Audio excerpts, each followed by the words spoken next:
Luke Thomas of MMAfighting.com here with striking coach and MMA coach extraordinaire out of Milwaukee, who just coached Anthony Pettis to probably his most impressive victory to date, among many other accolades as well, the one and only Duke Roufus. Duke, how are you? Great, great. Just basking in all the excitement of, speaking of Anthony Pettis, of him facing Jose Aldo. Or Well, Jose, excuse me. yeah, no worries. We'll get to that in just a moment. Let me start with that victory. Let's just sort of ask generally: did that go as planned? Oh yeah, definitely. All the techniques are premeditated. Everything we planned to do in training, except for one. Anthony, of course, had to put his Showtime stamp on it, and he did the off the cage knee, which was beautiful. But I mean, were liver kicks part of it specifically? I mean, to what extent was the way in which it ended a natural consequence of the way Anthony strikes versus, we see a real vulnerability there with him keeping his hands in a particular way? It's just Anthony has really worked on Muay Thai and Thai style kicking. Wherever Anthony kicks now, it's going to do damage. Whether it's the head of Joe Wilson, it's going to be a leg kick, a body kick. He's getting very proficient. Him and I both grew up doing Taekwondo, so my transformation from Taekwondo and karate to kickboxing and Muay Thai has really helped him bridge the gap from from Taekwondo to Muay Thai. How to really use the dexterity of his kicking. Now he's a very powerful kicker as well as a flashy pass kicker too.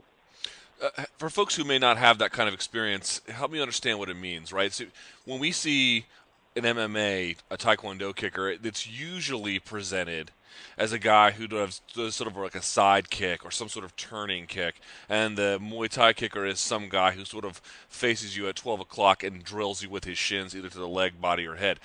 Is that a Yeah, but it's kind of accurate, but at the same time, Anthony's so used to using his feet since he was a 5-year-old.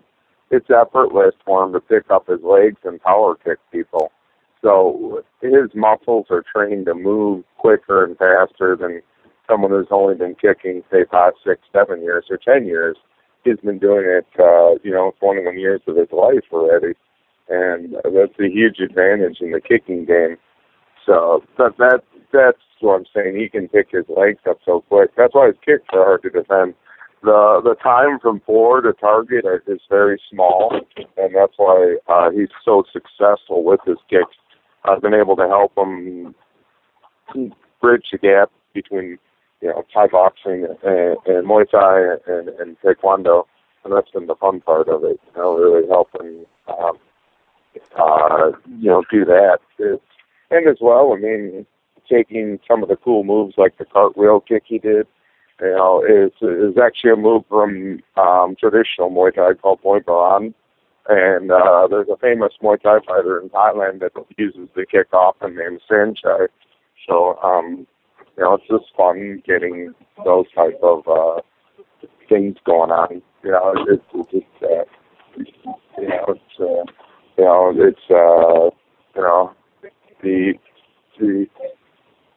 These type of techniques are just a blast to do.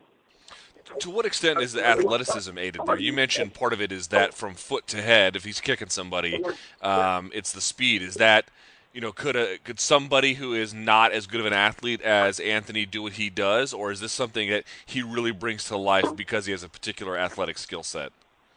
Oh, definitely. I mean, he's a superior athlete as well, so that's why it works well for him.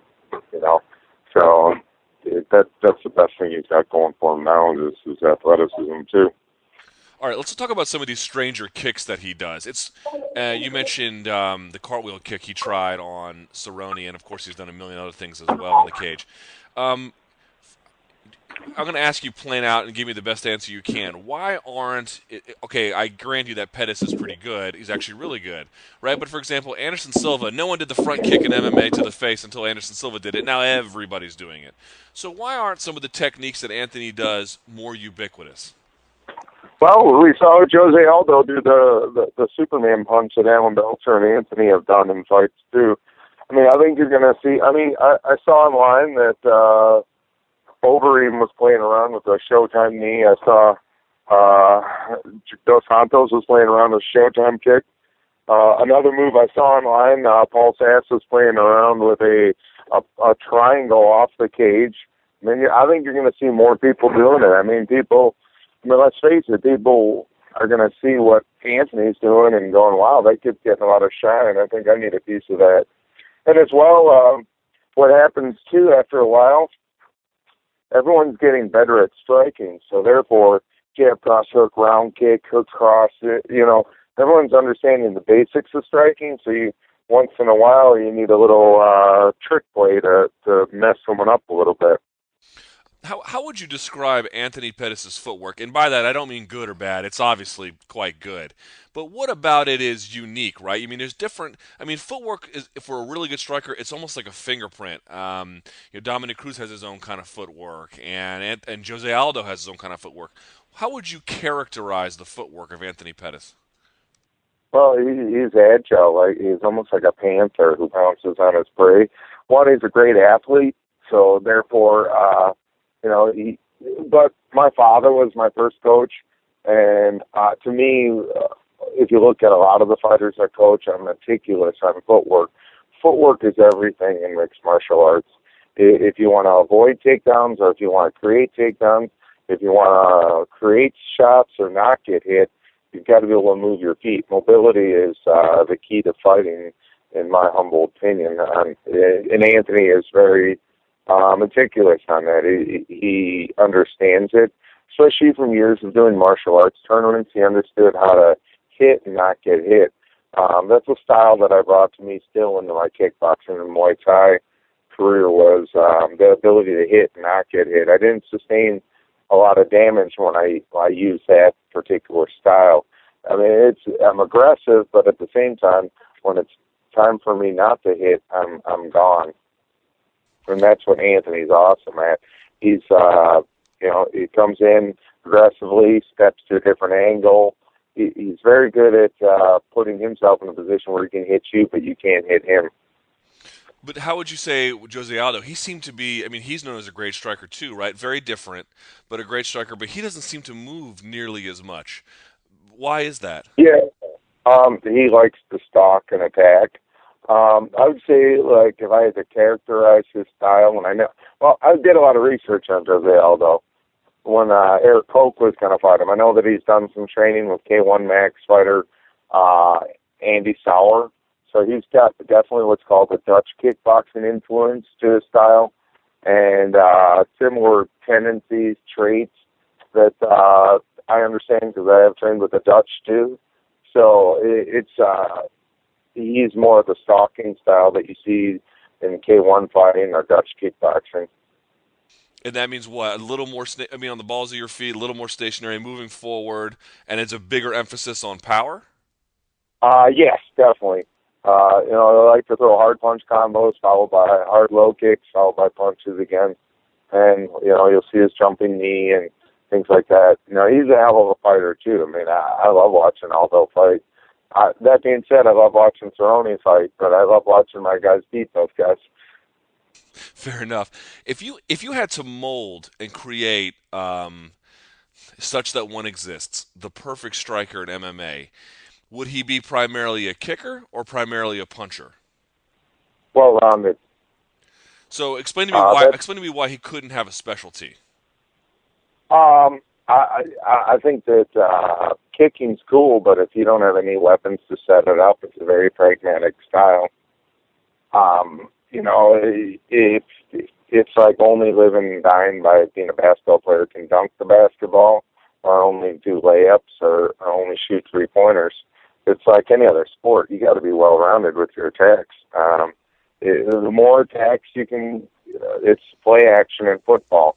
Am I doing a draw? Am I pulling back? Is it a sweep? The more options you have, it creates more openings. I mean, everyone's talked about the liver kick, but if you looked at Anthony, he started out right-handed, did some good punching to the right-handed side, did a little switch step on a punch, and he ended up camouflaging and hit Donald that he switched to lefty, and he didn't even realize it.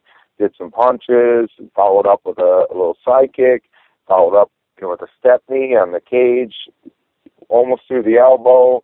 Had a few punches, nice body straight punch, and then a kick. So, I mean, even in that short fight, he had some small, little diversity of all his strikes, if that makes sense. Mm. You know, striking is certainly evolving. Jiu-jitsu is evolving in MMA. Wrestling is evolving in MMA. But if we could just focus on striking, we're starting to see not just guys get better. We see guys like Cormier throwing combinations, right? So certainly best practices are being disseminated. But in terms of evolution and adaptation, in your mind, where is it headed? I think it's not even near its ceiling yet. I think that just everyone in the sport is getting better at everything. I mean, it's crazy. Non-wrestlers are getting really good at wrestling, like GSP. Obviously, jiu-jitsu's always been great, and now I think striking. A lot of people realize striking makes you money. The general fan gets excited about striking. Excuse me. But I mean, like in terms of changes. Okay, so you guys are doing the off the wall stuff, but it's not just that you're doing that, although that's certainly a key component. But I mean, you saw guard playing be sort of the initial stage of jiu-jitsu and MMA, and now it's a lot more back control and moving to mount or side. And that's I mean, Demi and Maya, a perfect example of that, right? So like in striking, what are some of the key things that guys are leaning on more than they used to? Well, I think the evolution, everyone's getting better at defense more than anything. They need to get better at, if your defense is good, you can attack as much as you want. Crappy defense, you're going to get hit right away. I think a lot of people, too, have understood that MMA striking is different than K1 level striking or Muay Thai or boxing. It's a completely different fight when you put MMA gloves on. You train with takedowns. You do all these other moves. It's a completely different fight. That a lot of people don't necessarily train MMA. A lot of people don't realize, like, I'm a kickboxing coach, but we rarely train kickboxing alone. We train our kickboxing always in an MMA position. That's why all our guys are so good at it, because they're at the threat to get taken down constantly. So they just don't do kickboxing alone. That's like for our beginner students at our academy. We do kickboxing constantly in an MMA format. We do a lot of MMA sparring. Everything is, you're used to, if you're rolling on the ground, you're used to getting hit at the same time. If you're standing up striking, you're used to getting wrestled at the same time. It's a very important thing to integrate this.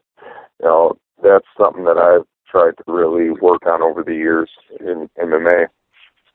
If Pettis went to do, I don't know, shoot boxing, sort of its own thing. I know Sauer's kind of big on that, but sort of any sort of standard kickboxing with Thai rules. How do you think he'd fare? He got invited to do K1 match in '09. It's just we got an opportunity with the WEC, and some of my history with K1 when I taken fighters, they were a little iffy on paying their fighters, so that's why I didn't put Anthony in the K1. That's interesting. I did not know that. Any other guys you ever get like sort of relatively major invites like that?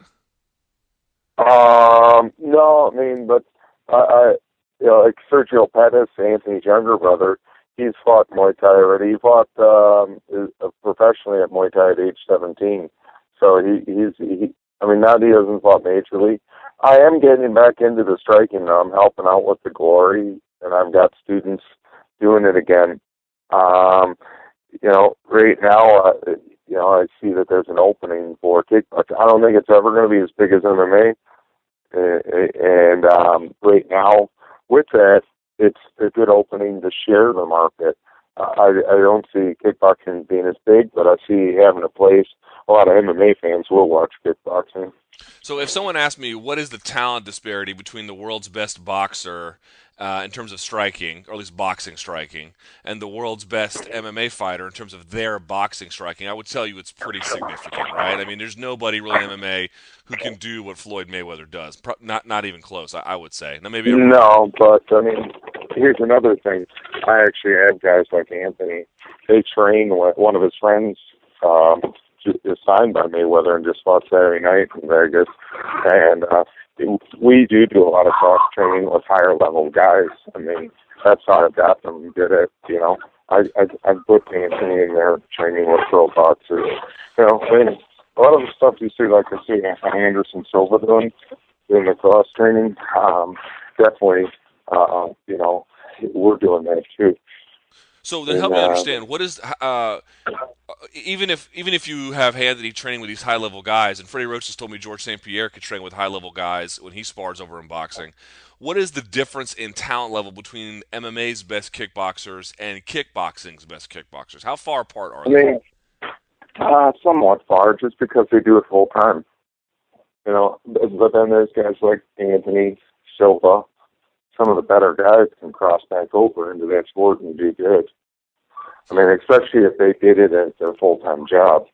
I mean, when I say Anthony could be good at it, I mean, if Anthony chose to do that 101%, he'd be just as good at high level in that sport if he wanted to be. But he doesn't. Obviously, mixed martial arts is his passion, and he's got a great contract with the UFC. But, I mean, the big thing, that's why our country as a whole was weak on kickboxing, because there's not a lot of opportunities, and no one trains it as much as they do in other countries. In Thailand, it's twice a day, 6 days a week.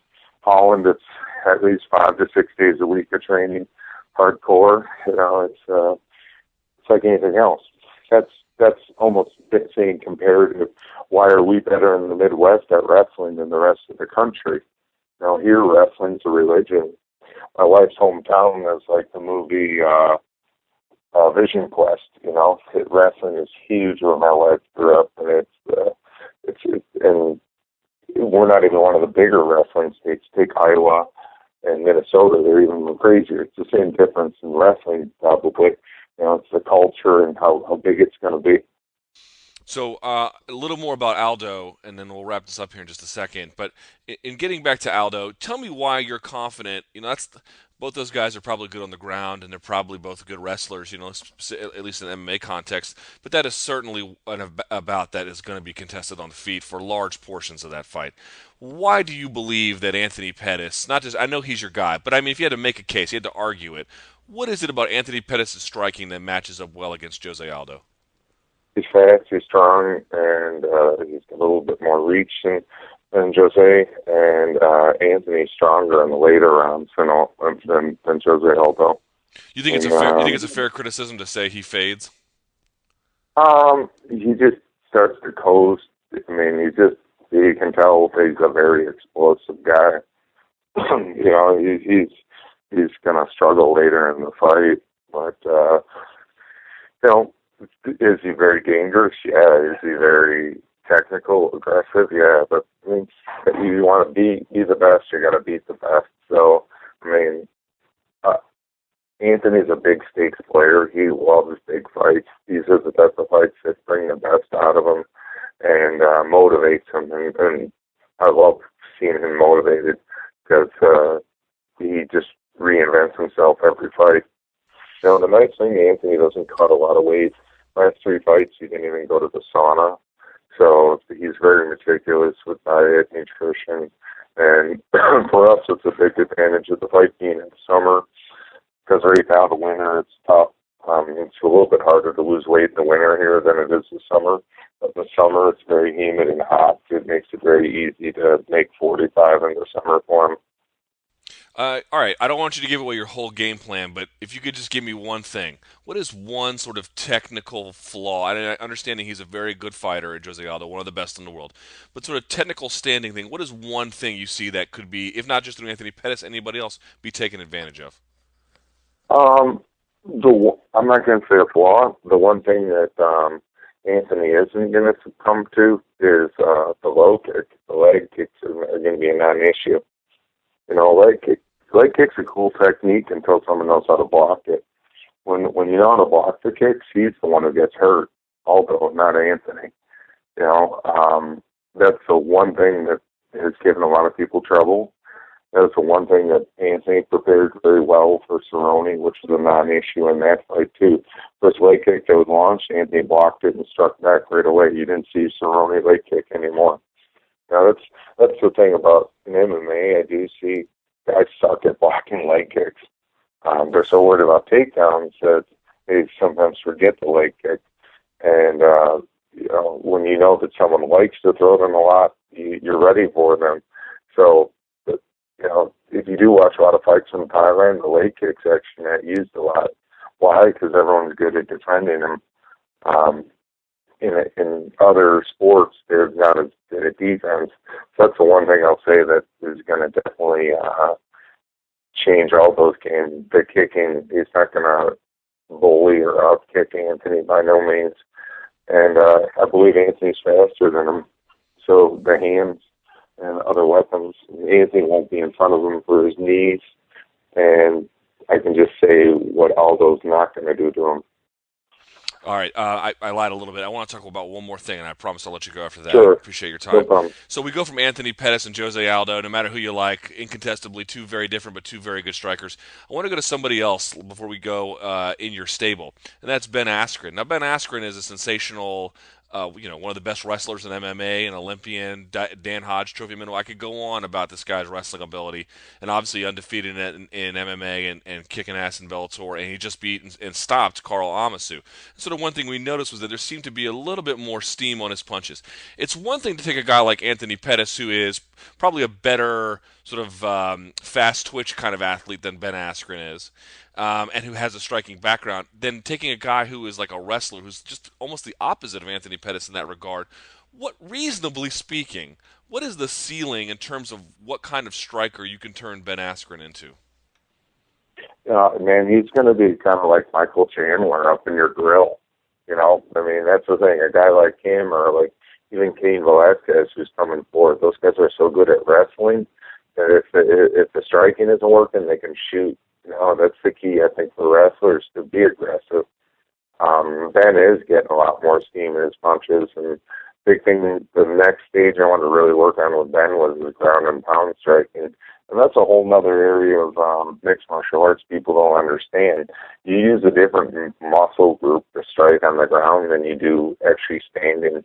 And we train a lot of that. As you saw the way Belcher used it against Paul Harris and Jason McDonald.